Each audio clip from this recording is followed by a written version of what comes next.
Why were you alone in the car? I was told to wait quietly. So, Grandma got out of the car, huh? How long were you in there? I dunno. About one cartoon's worth. It seems my mother-in-law, on a sweltering day, left my daughter in the car and went into a motel with her lover. It took me about 15 minutes to rescue my daughter, so she must have been trapped in the car for about 45 minutes, right? I can't forgive my mother-in-law for putting my daughter in such danger. Why are you here? My daughter and I confronted my mother-in-law and her lover in front of the motel. Ah. My car. Why would you do this? Upon seeing the state of her car, my mother-in-law rushed towards it, frantic. Now, the real punishment begins. I am a 29-year-old office worker. My husband, Jake, is 2 years younger, and we had a shotgun wedding 3 years ago. Since it was a shotgun wedding, I was worried about the impression I'd make on both our parents and my in-laws. However, my worries were unfounded as both sets of parents were happy about our marriage and the grandchild. It seems that having a child before marriage isn't frowned upon as much anymore. After my maternity leave ended and I returned to work, my mother-in-law, Mandy, started taking care of my daughter, Lily. I was anxious about how child-rearing would go, but thanks to Mandy, it was resolved. Mandy's house is within walking distance, and she is a stay-at-home mom, so her schedule is flexible. She would come over around the time my husband and I went to work, and would leave when we came home. Mandy, thank you for watching Lily. It's okay. I enjoy being with her, and I do it because I like it. Thank you so much. It really helps. I always tell you, don't worry about it. Oh, but I can't come tomorrow. Sorry. It's okay. I've known about it, and one day we'll manage. I truly am saved by Mandy and sometimes feel guilty for relying on her too much. Now Lily goes to preschool, and when we are late from work, Mandy picks her up and waits with her at our place. Mandy drives Lily to preschool and sometimes takes her places on the way back. So, Lily spends a lot of time with Mandy and is quite attached to her. Do you like Grandma? Yeah, I like her. Though I rely on her, sometimes I feel a bit sad thinking Lily might like Mandy more than me. In preschool, it's common for a parent to pick up the kids, and some children aren't happy when their grandparent comes instead. But Mandy, only 51 and still beautiful, doesn't look like she could be a grandmother. The first time I went with Mandy to pick up Lily, the teacher mistook her for my sister. I'd like to boast about my beautiful mother-in-law, but as a woman, I felt a bit envious. I hear many people have mother-in-law issues, but Mandy and I have no problems at all. I consider myself blessed with family relations. However, this was a misconception, and I was unaware that a problem was starting to arise. Thankfully, today Mandy went to pick up Lily from preschool again. Or at least, that's what was supposed to happen, but when I finished work and got home, nobody was there. Jake probably hasn't returned from work yet. If Mandy and Lily aren't here, they must have gone somewhere together. Usually, I wouldn't worry too much if Lily wasn't at home, as I'd expect Mandy, her grandmother, to be with her. But today I'm later than usual, and it's already 7 p.m. What should I do? Should I call Mandy to check in? But I always feel like I'm rushing her back when she's been so good to look after Lily all the time. Would that be rude? As I was agonizing over whether or not I should call Mandy, Jake came home. I decided to consult with Jake about calling Mandy. It's already 7 o'clock, don't you think we should call? I asked. Yeah, but Mom should be with her. Indeed, it's a tough call. How about we wait another hour, he suggested. Both of us felt hesitant to call Mandy right away, so we decided to wait a little longer. Then, 30 minutes later, Mandy and Lily came home. We're home. Look! I got another toy, Lily exclaimed. Oh, welcome back. We were worried about you, I said, relieved to see Lily's smile. Mom, if you're going to be late, at least give us a heads up, Jake said. I'm sorry, we got stuck in traffic. I thought we'd be home shortly, so I didn't call, but it got so late. I'll be more careful next time, Mandy apologized. Mandy promised to be more cautious in the future. This should prevent the kind of worry we experienced today. Yet, after that, it gradually became more common for Mandy to return late when she took Lily out. I'm home. Today, we had crepes, Lily said. Welcome back. Did you thank Grandma properly? I asked. Lily seems to enjoy her outings with Mandy, but recently it's becoming a source of anxiety for me. Mom, I've told you to let us know when you'll be late. Jake said. What's the big deal if we're a little late? I want to spend time with Lily too, Mandy retorted. Mandy, I truly appreciate you looking after Lily. But could you please answer the phone when we call? I tried calling several times today. I mentioned. Well, sometimes I don't notice the phone, or I might be driving and can't answer, Mandy explained. That's true. I'm sorry, I said, wondering if I had spoken out of turn. Mandy seemed a bit upset. Not wanting to spoil our relationship, I reflexively apologized. It seems Mandy doesn't intend to worsen our relationship either, and she said she'd pay more attention before leaving. Curious about where Mandy often takes Lily until late, I asked Lily about it. Lily, where do you usually go with Grandma? I inquired. The mountains? The castle? I'm not getting much from the conversation. Information from a 3-year-old can be vague.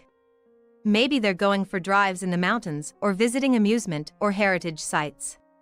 Do you enjoy your outings with Grandma? I like it because she buys me lots of things, Lily said. Is Lily's affection tied not to Mandy's company but to the things she gets? The more I ask, the more mysteries arise. Don't you have fun going to the mountains or playing in the castles? I prefer watching cartoons.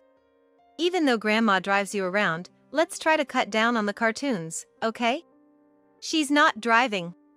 I watch while waiting for Grandma. Wait, Grandma leaves you in the car? For how long? I don't know. About 4 times through the cartoon's theme song.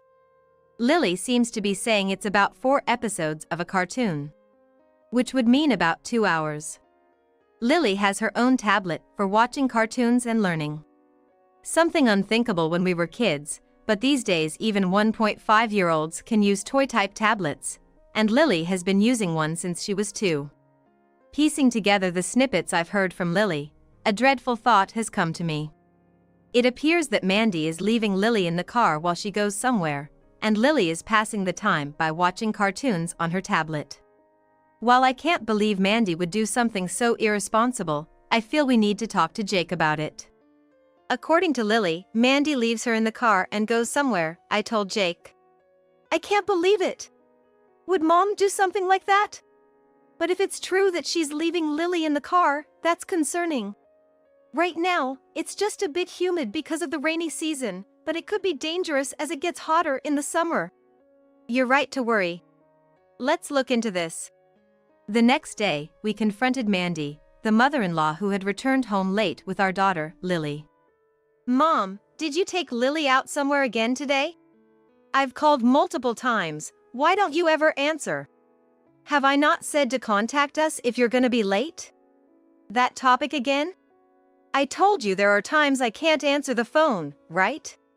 Also, I asked Lily and she said that you always leave her in the car. Is that true? What?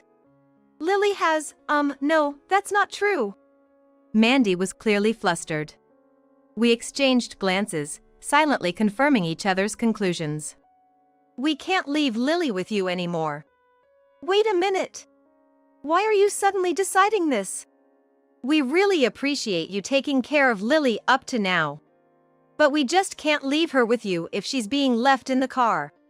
Please! Let me be with Lily. I won't leave her in the car again. I'll make sure to come home early. Mandy clung to Jake, crying. Watching her, I felt a twinge of guilt, knowing the care she had given Lily up till now, and thought maybe it was too extreme to suddenly not entrust Lily to her. Looking at Jake, I could see he seemed to share my sentiment. All right. You won't leave Lily in the car. You'll come home early. Promise me that. And if you break that promise, there won't be a next time. I understand. I'll absolutely keep my promise. After that, Mandy kept her word and started coming home early. Lily also confirmed that she wasn't being left in the car anymore. It was a relief that Mandy was a person who could be reasoned with. However, that relief was short-lived as a month later, she started coming home late again. Mom, we said there wouldn't be a next time. And yet, you're coming home late again. I'm sorry. I'll be more careful from now on. I couldn't believe Mandy's words and looked at her coldly. Looking at Jake, I could tell he felt the same. We can't leave Lily with you anymore. How can you say that? What will happen to Lily if I don't go pick her up? There are other options like after-school programs or babysitters. That's terrible. It's pitiful for Lily. Let me go pick her up. Mandy's tantrum, like that of a child, left us bewildered. Still, we had already given her a chance, and Jake firmly stated. We said there would be no next time, right? The discussion is over. Some may think us cold-hearted. But if they knew Mandy had left Lily in the car, they might think we were too slow to act. I'm on the side that thinks we were too slow. Perhaps even today, Lily was left in the car. I regretted that I had been too considerate because it was Mandy who had cared for Lily until now, and had not said what needed to be said. After that, Mandy tried to visit Lily at our home several times, but each time Jake turned her away. It felt a bit cruel, but it seemed necessary to be tough about it. Since we no longer entrusted Lily to Mandy, we asked the kindergarten for extended care, and whoever of us, Jake or I, got home early would go pick her up. The earliest we could get her was around 6 p.m. That's about 2 hours later than before, and I worried about the mental strain on Lily. Mama. Sorry I'm late. It's not late at all. I'm playing with friends, so it's okay even if it's later. That's not how it works, sweetie. Lily seemed surprisingly okay. Maybe I was worrying unnecessarily. After about 2 weeks, we got used to the new routine of picking up Lily. I was hoping that our life would stabilize like this, but then a small problem arose. I'm going on a business trip from next Friday, so I'm counting on you to take care of Lily on the weekend. What? I've got to work this coming Saturday. Really? What should we do about Lily? If we act now, we should still be able to sign up for the one-day Saturday daycare. It only lasts until noon, so I'll just have to wrap up my work by then. Looks like we can manage this time. But it does worry me that we might not always be able to handle situations like this in the future. On Saturday, I hurried through my work and went to pick up Lily from kindergarten. But then a big problem occurred. Huh? Lily's mom? Your grandmother came to pick her up. What? That can't be right. I heard she was coming because both of you parents had to work. I didn't ask Mandy to pick her up, and how did she even know that I had left my daughter at daycare on a Saturday? As I was pondering this, I received a text on my smartphone. The message indicated that my daughter's life was in danger. Trying to keep my cool amidst the panic, I rushed to Lily's location. When I arrived, I was shocked. It was a motel, complete with a mountain nearby and a castle-like exterior. Was this what Lily meant when she said she was going to the mountain and castle with Mandy? I searched for Mandy's car in the parking lot, fighting off the panic. There it is! I ran over to Mandy's car. Lily was inside, so I first knocked on the window to check on her. She was conscious but drenched in sweat and clearly exhausted. It's late July, and I remember the weather report this morning warned of a continued heat wave. It must be over 95 degrees, and the car interior would be even hotter. How long had Lily been trapped inside? I couldn't forgive anyone for doing this to her. 2 hours after I arrived at the motel, Mandy emerged with a man I didn't recognize. She had a flirtatious look on her face as she hung on the man's arm, but when she saw me and Lily standing outside, her expression reverted to the usual grandmotherly face we knew. You too! What are you doing here? Seemingly in disbelief, Mandy glanced at the parking lot to check on her car. Seeing her car with shattered windows, she became hysterical. Oh no! My car! Why would you do this? There was no need to break the window. Mandy seemed oblivious to the gravity of her actions. To avoid further scenes, I made sure Mandy understood Lily was safe, then asked the motel staff to take Lily to their staff room. After ensuring Lily was safely inside, I let Mandy have it with all the anger I could muster. I had to break the window to rescue Lily as quickly as possible. When I found Lily in the car, barely responsive, I knew there wasn't a moment to lose. I threw a softball-sized rock at the driver's side window, the farthest from where my daughter was seated, and shattered it. Even though it was necessary, breaking the car window is something you don't expect to do every day, and my heart was pounding. Of course, the motel staff came running to see what the matter was. Initially, they were wary of me as a potential intruder, but after seeing my daughter's condition, they listened to my explanation. Once they understood the situation, they took us to a cool staff room and provided Lily with a cold compress and juice. Lily, are you okay? Yeah, I'm fine. Can I have more juice? She perked up quickly after cooling down. I nearly burst into tears of relief. I'm so grateful to the kind motel staff. Now that Lily had recovered, I asked her what happened. Why were you alone in the car? Lily looked down silently when I asked why she was alone in the car. It seemed like Mandy might have told her to keep quiet. Lily often got treats and toys, probably as hush money. You got some juice from the motel staff, didn't you? They said they want to hear your story. Grandma told me to wait quietly. Lily answered in a small, anxious voice without looking up. Don't worry, everything's going to be okay.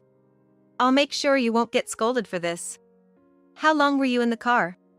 For the duration of one cartoon. So, after watching that cartoon, you contacted me, right? Yeah.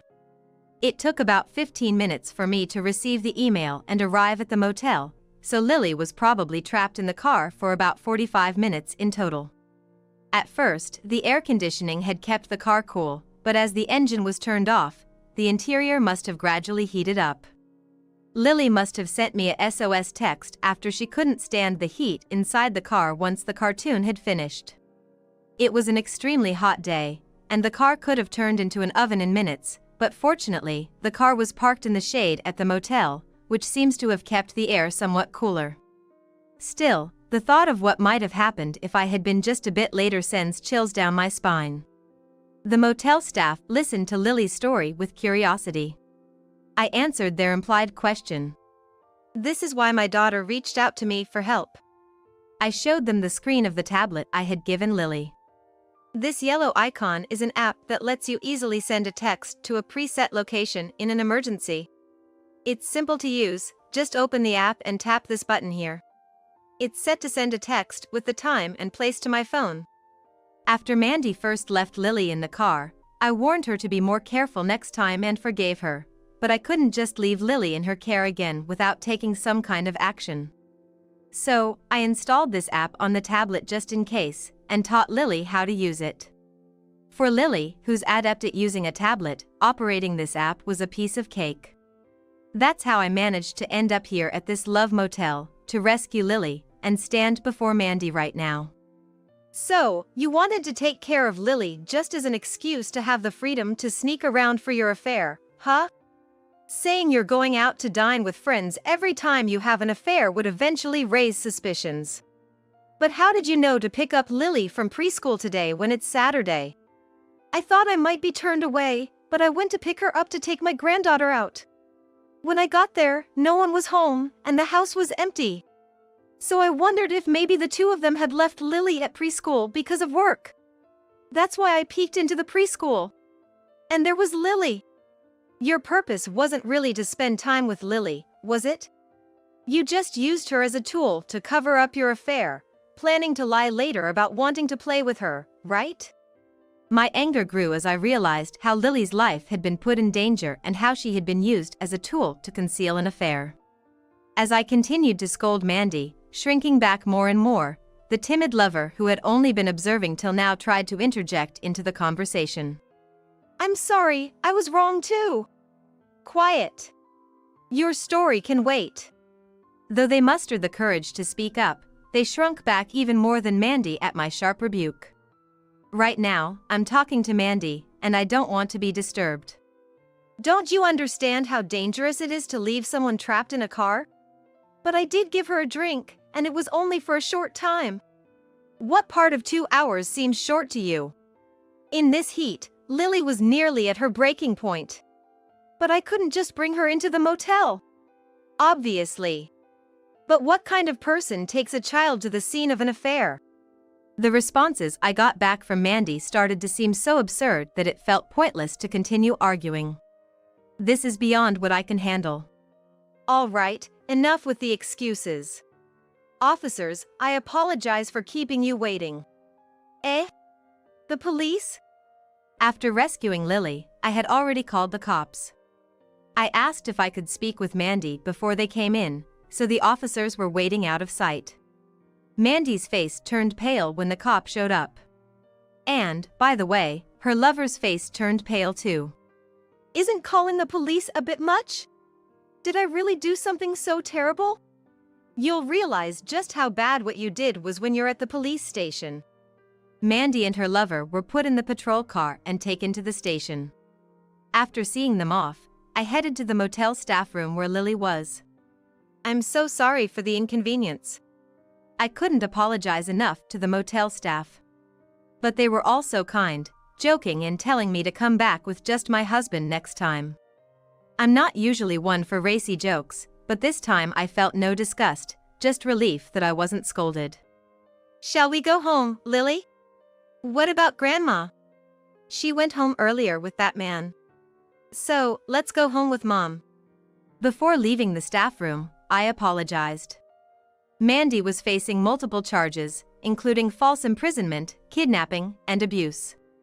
It seems she took leaving Lily in the car too lightly, and my own awareness was also too lax. The final sentence was a year in jail. Mandy was charged with crimes beyond what I had imagined, and I was shocked. The most severe of her crimes was apparently the false imprisonment, which carries no fine but only imprisonment. I learned a lot from the police. Mandy's affair had started last fall. However, she had met her lover about 3 years ago and had been pursuing him ever since. What was she thinking at her age? Lily had managed to get through the winter in the car with blankets and warm drinks.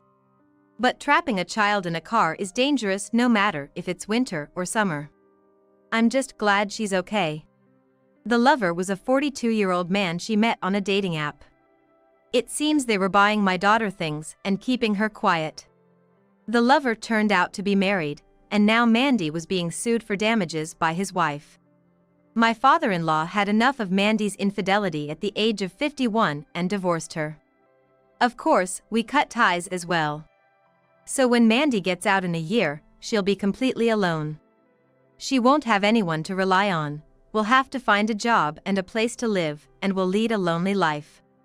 Even after she gets out of jail, her hellish days won't be over. Thankfully, Lily seems fine and healthy, even after being left in the car on a scorching day. But there's one problem. Aren't we going to the castle anymore? While Mandy and I were having our showdown outside the motel, it seems Lily was treated to a parfait by the staff. She wants to go back to the castle because she wants that parfait again. What kind of parfait was it? It was this big, with a cherry on top. Well then, let's go get an even bigger parfait. The one that's covered with strawberries on top. That's how I always manage to distract her. I'm praying she'll forget all about the castle by the time she's older. Also, this incident has made me reflect on the need to treasure Lily more. So, I quit my job and switched to part-time work. Now I have more time with Lily, and we're enjoying peaceful, fun days.